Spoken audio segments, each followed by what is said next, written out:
ယောက်ျားဖြစ်သူကတဲ့သူများမိန်းမနဲ့ဖောက်ပြန်တဲ့အဲ့ဒီမိန်းမမှာလည်းယောက်ျားရှိတယ်တဲ့ခလေးတွေလည်းရှိတယ်ကိုတဲ့မကောင်းတာလှုပ်ရှားတာလည်းသူသိတယ်တဲ့အဲ့ဒါကိုဘာလို့များဖောက်ပြန်တာလဲဆိုပြီးတော့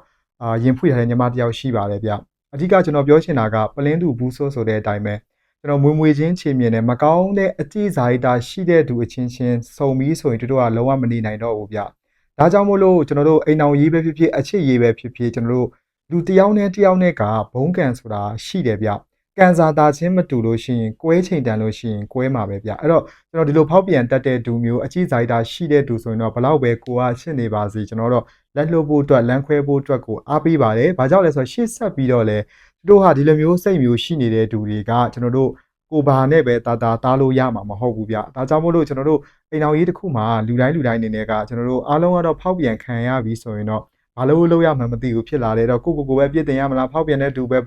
ဘာပြောရမှာလဲတစ်ဖက်ကလူပဲပြောရမလားဆိုရင်တော့ကိုကမကြည်နဲ့လို့တရားစွဲတယ်ဘာစွဲဆိုရင်တော့ကိုတဲ့အချိန်ကုန်ပဲစသဖြင့်အများကြီးပေါ့နော်လောက်ရမယ်အဲ့တော့ကိုကတကယ်လို့ကျွန်တော်တို့ကွာရှင်းခွင့်မပေးဘူးဆိုရင်တော့ကျွန်တော်တို့ဒါရှိနေတဲ့စကားပြောရမှာပေါ့နော်ဖောက်ပြန်တဲ့အချက်လက်တွေကိုယူပြီးတော့တကယ်တမ်းဒီလိုမျိုးခဏပြောလို့တစ်ဖက်မှာလည်းအိမ်ထောင်တွေလည်းရှိတယ်ဒီလိုမျိုးတွေအိမ်ထောင်ရှိတဲ့သူအချင်းချင်းဆိုရင်တော့တရားတကယ်ဆွဲလို့ရတယ်ဗျဖောက်ပြန်တာကိုကသိပြီးဆိုရင်တော့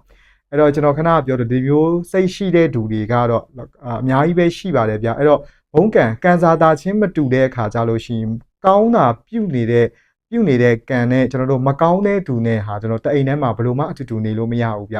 အကြောင်းတစ်ခုခုအတွက်ကြောင့်လည်းတဖြည်းဖြည်းနဲ့ဝေးကွာသွားမှာပဲအဲ့တော့ကိုကကောင်းတဲ့ကံတွေလုံနေတဲ့ကံကောင်းတဲ့သူဖြစ်နေတဲ့ကောင်းကျိုးတွေကိုပြုနေတဲ့သူဒါပေမဲ့တစ်ဖက်မှာကအကြည့်ဇာတိတာပြန့်ပြားနေတဲ့သူဟာဘယ်ကိုဆောင်နဲ့မှလည်းမဆောက်ရှောက်လို့ဘယ်နက်မျက်နှက်ကောင်းမှလည်းမဆောက်ရှောက်နေတဲ့ကံညံ့နေတဲ့သူနဲ့ဟာကိုနဲ့မထိုက်တန်လို့မအပ်ဆက်လို့ကျွန်တော်တို့ဝေးကွာဖို့အတွက်ကြံဖန်လာတာဖြစ်ပါတယ်ဒါကြောင့်မို့လို့အိမ်တော်ကြီးဖောက်ပြန်ခံရလာပြီဆိုရင်တော့ကျွန်တော်ဒီလိုပဲတတ်မှတ်ပေးပါငါ့အောင်မချစ်လို့ငါဗျာမလှလို့ငါဗျာရုပ်မချောလို့လားဒါဟာယောက်ျားလေးဖြစ်ဖြစ်မိန်းကလေးဖြစ်ကျွန်တော်ဖောက်ပြန်ခံရပြီဆိုရင်တော့ကိုနဲ့မတန်လို့ကိုနဲ့မထိုက်လို့ကို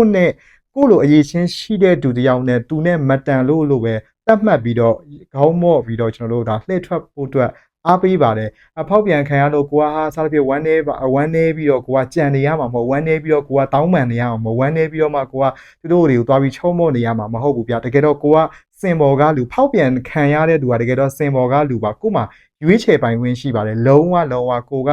အခွင့်အရေးထပ်မပေးပါနဲ့။ဘာကြောင့်လဲဆိုတော့ကျွန်တော်တို့ဒီအခွင့်အရေးပေးလိုက်လေတို့ကပို့ပြီးရောက်တက်လေဖြစ်ပါတယ်ဗျ။အဲ့တော့ကျွန်တော်တို့ဒီလိုမျိုးလူမျိုးတွေနဲ့ဆိုရင်တော့တော်တော်များများအနေနဲ့ကျွန်တော်တို့တွေ့လာပြီးဆိုရင်တော့အကောင်းဆုံးပြတ်သားနိုင်ဖို့အတွက်လိုပါတယ်။အဲ့တော့ကျွန်တော်တို့အိမ်အောင်ရေးမှာရောအချစ်ရေးမှာရောအားလုံးတော့ဖောက်ပြန်ခံရပြီးဆိုရင်တော့ဒါအားလုံးကိုပြောချင်တာတော့ကိုကအောင်နိုင်သူပဲရွေးချယ်ပါလုံးဝ